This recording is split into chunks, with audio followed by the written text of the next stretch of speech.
අයිබෝවන් සුබ දවසක් සියලුම දෙනාට. ඉතින් ඔන්න අදත් අපි අලුත් වීඩියෝ එකක් අරගෙන ආවා. ඉතින් අද දවසේ අපි විශේෂයෙන්ම කතා කරන්න බලාපොරොත්තු වෙන්නේ මේ තේ දළු ප්‍රවාහණය සහ ඒ සම්බන්ධයෙන් සිදුවන පසුවස්සනු හානිය සම්බන්ධයෙන්.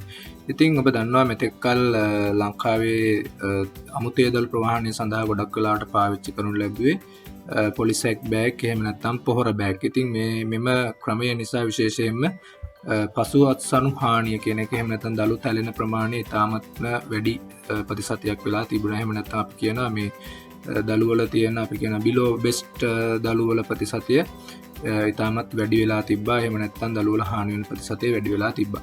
ඉතින් ඒකට විසඳුමක් විදිහට පසුගිය කාලයේ තේ බලධරයන් විසින් හඳුන්වා දෙනු ලැබුවා විශේෂයෙන්ම මේ දැල් ගෝනි සහ ලනු ගෝනි විශේෂයෙන්ම හඳුන්වා දෙනු ලැබුවා දැල් ගෝනි සහ ලනු ගෝනි. ඉතින් ඒකෙදී ඔවුන් බලාපොරොත්තු වුණේ මේ පසුහස්සනු හානිය අවම කර ගැනීම තමයි ඔවුන්ගේ බලාපොරොත්තුව ප්‍රධානම ඉලක්කය වුණේ.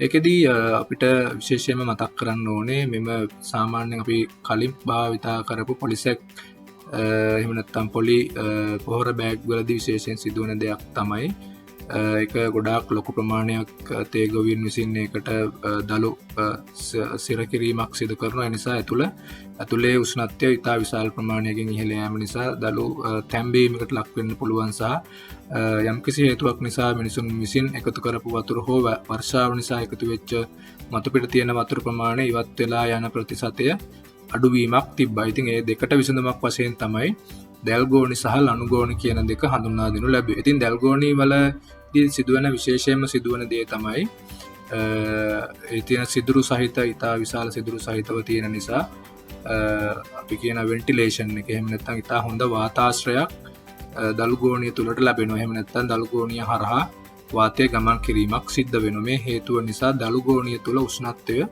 ඉහළ යන ප්‍රතිශතය එහෙම නැත්නම් ඉහළ යන ප්‍රමාණය ඉතාමත් අඩු වෙනවා. ඉතින් ඒ නිසා දළු තැම්බීමක් කිසිම අවස්ථාවක මේ දළු දැල් ගෝනි සහ ලනු ගෝනි වල සිද්ධ වෙන්නේ නැහැ. ඉතින් ඒ නිසා දළු වල ගුණාත්මක ඉහළ යනවා වශයෙන් අපිට ඉතා හොඳ කළු තේ එකක් නිෂ්පාදනය කර ගැනීමේ හැකියාව තියෙනවා. ඉතින් මේ බලාපොරොත්තු වන ඉලක්කය අපි සාක්ෂාත් කරගන්න නම් අපි දළු මෙම ගෝනි වලට පිරවීමේදීත් අපි සැලකිලිමත් වෙන්න ඕනේ කොපමණ ප්‍රමාණයක් දළු දානවද කියලා. ඉතින් ඒ වගේ දළු ගෝනි වල ප්‍රමාණය අනුව නිර්දේශ ලබා දීලා තියෙනවා කිලෝ 15 සිට 20 වගේ සීමාවක් දක්වා දළු දාන්න කියලා. ඉතින් මේ ප්‍රමාණය ඉක්මවලා දළු දාලා ගොඩක් තද කරොත් වාතාශ්‍රයක් සිද්ධ වෙන්නේ නැහැ.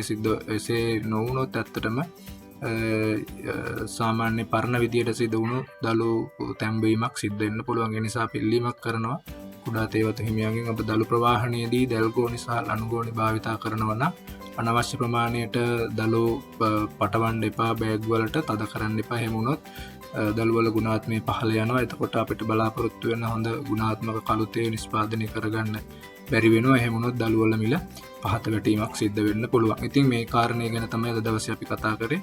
තවත් දවසක අපි අලුත් වීඩියෝ එකකින් හම්බ වෙනතුරු ඔබට සුබ දවසක්.